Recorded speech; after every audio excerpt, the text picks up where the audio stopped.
Independent professional wrestling has seen a big rise in popularity in recent years, but some are saying tough regulations here in New York State are making it even tougher for it to grow.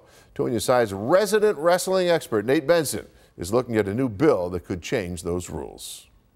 You know, pro wrestling is choreographed, it's theatrical, and it's different than the combat sports that we see today of mixed martial arts or pro boxing.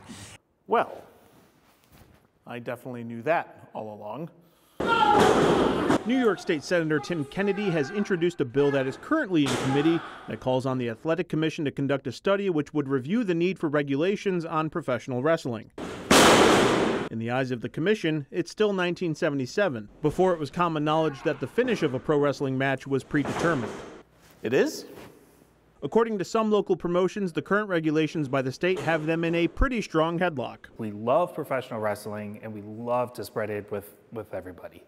But just running these shows, the state is just wrapping a belt around our neck and squeezing, making it tighter and tighter. Some of those regulations include having a doctor on site to screen performers ahead of a show, EMTs and ambulances on site, and usually the biggest expense, combat insurance. Everything put together under the umbrella for the Athletic Commission roughly runs about $3,000 out of our pocket. That's $3,000 per show.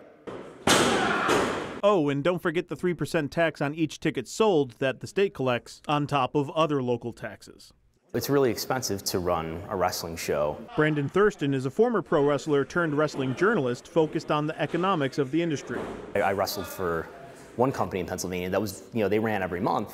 And I imagine they would have had a lot harder time running every month if they were under the conditions of the New York State Athletic Commission. Kennedy's bill would mandate that the Athletic Commission conduct a review of pro wrestling regulations by November 1st of this year. It ought to be treated differently than the combative sports of mixed martial arts and boxing. It's a very simple measure to have the Athletic Commission determine that as they're supposed to.